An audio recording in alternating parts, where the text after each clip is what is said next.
అందుకనే బలంగా తీసుకున్నా. ఉంటే ఉంటాం, పోతే పోతాం, చూద్దాం. వీళ్ళు రౌడీలు అంటే వీళ్ళందరూ గత పార్టీ పాలకులంతా రౌడీలు అంట, చంపేస్తారంట, మీదకి వచ్చేస్తారంట. అంటే నేను ఒకటే అనుకుంటా, మీరు ఎంత మావాడు చెప్పాడు ఇందాక, ఎంతమంది వస్తారు రండి, నేను చూస్తాను. ఎంతమంది వస్తారు రండి, నేను ఒక్కనే ఉంటాను రండి. నాలాంటి పిచ్చ మా వాళ్ళందరికీ, మా ఆడపడుచులకి ఉంటుంది, మా జన సైనికులకి ఉంటుంది. రౌడీజం చేయకండి, మా దగ్గర తప్పుందా మేము ఒక సరిదిద్దుకుంటాం. లేదా పాలసీ మాట్లాడతారా, మాట్లాడండి. దౌర్జన్యాలు చేస్తాం, మేము చింపేస్తాం, చంపేస్తామంటే అస్సలు మా ఇన్ని పాత కథలు. మా రక్తం సల కాగుతూ ఉంటుంది. మా రక్తం భయపడం, వాటికి క్షేమం కోరుకుంటాం, ప్రజాక్షేమం. భయపడటాలు ఉండవు మా దగ్గర, పోరాటాలే ఉంటాయి. మా ఆడపడుచులు చెప్తా ఉన్నా, నేను మాట్లాడుతూ ఉంటే పేరెంటాలకు వెళ్ళాలి, కానీ పోరాటాలు కూడా చేయాలి. మన సంస్కృతిని పరిరక్షించుకోవాలి. చూశారు కదా, దీపం పట్టుకొని మనం వెళ్ళి కార్తీక మాసంలో ఎలా దీపం వదులుతాం, అలాగే అవసరమైతే కత్తి కూడా పట్టుకోవాలి. అవసరమైతే కత్తి అంటే నా ఉద్దేశంలో నిజం కత్తి కాదు, మాటే కత్తి అనుకోండి.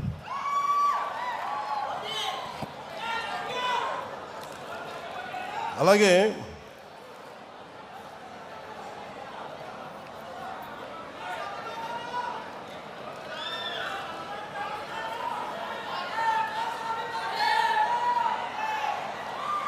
ఇప్పుడు మన ముందున్నది, మనం సాధించగలిగి కొంచెం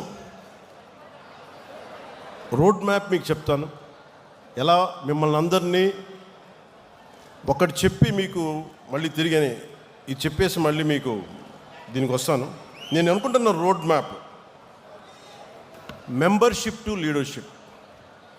ఈరోజు మీరు క్రియాశీలక సభ్యత్వం తీసుకొని మీరు ఒక కార్యకర్తగా, ఒక జన సైనికుడిగా, వీరమహిళగా ఉంటున్నారు. మీరు ఎప్పుడు అలా ఉండకూడదు. మీరు నిత్యం ఎప్పుడు కూడా మీరు ఎదుగుతూనే ఉండాలి.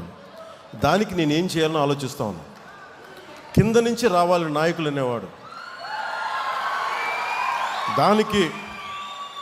దానికి నేను ఒక స్ట్రక్చర్డ్ ఫ్రేమ్వర్క్, శివుడి త్రిశూలం, పరమశివుడి త్రిశూలం ఉంటుంది కదా, ధర్మం శక్తి, ధర్మం, రహస్యం, అది ప్రతీక దానికి. అలాగే జనసేన ఇప్పుడు మెంబర్షిప్ కోసం చేయబోతున్నది వెరీ స్ట్రక్చర్డ్ ఫ్రేమ్వర్క్. అలాగే ప్రతి క్రియా సభ్యుడికి గుర్తింపు, నాయకత్వం, భద్రతతోటి ఈ త్రిశూల్ ప్రోగ్రామ్ని మన దసరా తర్వాత స్టార్ట్ చేయబోతున్నాం. అది ఎలా ఉంటుందనేది ఈ కొన్ని ముక్కలు మాట్లాడేసి మీకు తెలియజేస్తాను. ఎందుకంటే ఇది ఇంకా మీరు అడగచ్చు, ఇప్పుడు దాకా నువ్వు ఎందుకు చేయలేదు అంటే నేను ఒకటే చెప్తాను. ఇందాక మన విజయనగరం నుంచి మన కుర్రోడు వచ్చి, జన సైనికుడు వచ్చి కూర్చోబెట్టి హుషారుగా మాట్లాడేస్తా ఉంటే నేను చెప్పాను, నువ్వు ఇంట్లో బాధ్యతలు నిర్వర్తించిన వాడు పార్టీకి ఏం చేస్తావు? మీ నాన్నగారు 2 ఉద్యోగాలు చేసి కష్టపడతా ఉంటే నువ్వు వచ్చి నా చుట్టూ తిరిగితే నాకు ఆనందం రాదు. నువ్వు ముందు బాగా చదువుకు, బాధ్యతలు నిర్వర్తించు. అంటే ఈరోజు 1.5 లక్ష రూపాయలు సంపాదిస్తున్నానన్నా అంటే నాకు అప్పుడు ఆనందం అనిపించింది. నాకు ఇప్పుడు రా, యు ఆర్ వెల్కమ్. అంటే ఇవన్నీ ఎందుకు చెప్తున్నానంటే, నాకు ఆషామాషిగా గాలికి తిరిగేవాడు వద్దు. నాకు మీ పని, politics is not for business. Politics is not for business. Politics is not for making money. Politics is to do something, to take the next generation from here till the next step, next level. ఇక్కడి నుంచి ఇంకొక స్థాయికి తీసుకెళ్ళాలి. నేను అలాంటి వాళ్ళు కావాలని కోరుకుంటున్నాను. మనం ఇదివరకులా అడవుల్లోకి వెళ్ళలేము. కూర్చోబెట్టి కులం రంగు, మతం రంగు కూర్చొని పోరాటాలు చేయాలి. ఎంతకాలం చేస్తాం? కుల పోరాటాలు ఎంతకాలం చేస్తాం? మత పోరాటాలు ఎంతకాలం చేస్తాం? ప్రాంతీయ పోరాటాలు ఎంతకాలం చేస్తాం? కూడుగుడ్డ కావద్దా? ఉద్యోగాలు కావద్దా? ఉద్యోగ భద్రత కావద్దా? నాకు స్కిల్ డెవలప్మెంట్ కావద్దా? మరి దీనికోసం ఎవరు మాట్లాడతారు? మన కులపోడి చేస్తారు. జరుగుద్ది అక్కడెక్కడన్నా? అలా ఎప్పటికీ జరగదు. మాట్లాడితే కూర్చోబెట్టిన కొంతమంది మాట్లాడుతూ ఉంటే నువ్వు కులం గురించి మాట్లాడదాం. అవునా, నేను కులంలో పుట్టాను, ఏం చేయను దానికన్నా? నేను కులం కోసమే ప్రయాణిస్తే కుల నాయకుని అయ్యేవాడిని కదా. నేను కులం కోసం ఒక్కదానికి రాలేదు.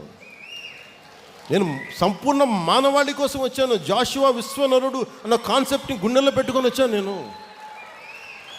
సో అన్ని కులాలని గౌరవిస్తాం, అన్ని ప్రాంతాలని మతాలని గౌరవిస్తాం, కానీ తప్పులు జరుగుతున్నప్పుడు సరిదిద్దుతాం. ఈ ఆలోచనతో వచ్చాను. అందుకని నేను ఎందుకు ఈ ప్రక్రియ మొదలుపెట్టానంటే, వేదిక పైన ఉన్న నాయకులందరికీ మీ విలువ తెలియాలని ఈ మీటింగ్ పెట్టాను. నాకు తెలిసేలాగా, నాయకులు తెలుసు, తెలియని వాళ్ళు ఎవరం కాదు, కానీ ఎంత స్థాయి మీరు గుండెలోని చెప్తే, ఒక ఆడపడుచు 3 ఏళ్ల బిడ్డను తీసుకొని నోవాటెల్ హోటల్లో కూర్చొని మా అన్న వస్తాడు, మా అన్నకి ఏం కాకూడదనంటే, ఒక ఆడబిడ్డ భద్రతను వదిలి వచ్చింది తన అన్న కోసం అని అంటే, అది ఆ రోజు ఏదో మన సినిమా కాదు అది. ఓకే, మీరంతా నా కోసం రండి, మేము ఎదుగుతాం, అలా కాదు. మీరు ఎదగడానికి మేము కష్టపడాలి. అందుకే నేను నడిచి చూపించాం.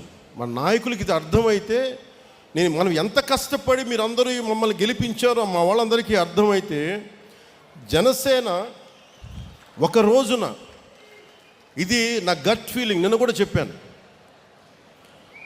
ఇప్పుడు తమిళనాడు నుంచి వచ్చి మొన్న చాలామంది, ఒక 40,000 మంది 50,000 మంది జాయిన్ అవుతామని చెప్పారు.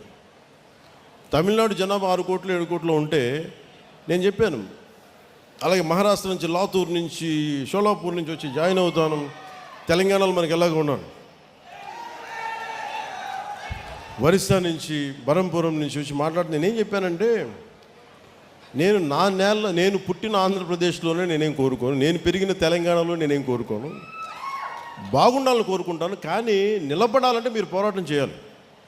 ఈరోజు చూడడానికి మీరు అందరూ చిన్నపిల్లలాగే ఉన్నారు, ఒక 20 ఏళ్ళు 22 ఏళ్ళు 25 ఏళ్ళు, కానీ మీరు 20 ఏళ్ల తర్వాత మీరు దృష్టి ఉంది అంటే, ఈరోజు 2000 మేము పుష్కర కాలం పట్టింది నాకు, దాదాపు అంటే 12 సంవత్సరాలు పట్టింది, 10 సంవత్సరాల పైన, దశాబ్దం తర్వాత మనం కూర్చొని నేను ఒక ఇంతమంది ఎమ్మెల్యేలతో వచ్చాం, సర్టన్ అలయన్స్ గవర్నమెంట్ తోటి.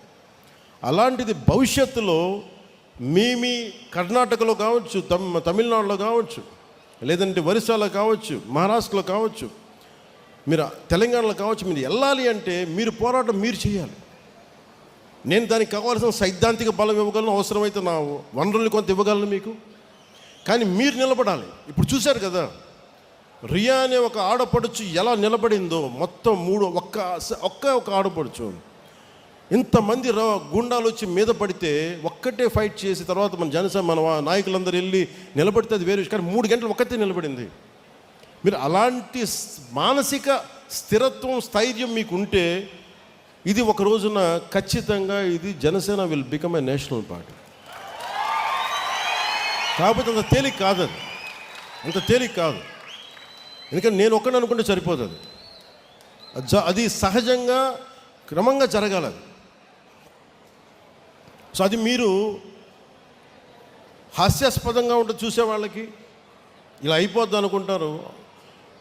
మనం నిలబడితేనే అవుద్ది, కష్టపడితేనే అవుద్ది. కానీ దాని వెనక పదవి అధికారం అనే కంటే కూడా మన దేశం, మన మూలాలు పరిరక్షించుకోవాలి. ఈ మైండ్ సెట్ ఉంటే ఖచ్చితంగా వీ కెన్ గో అహెడ్.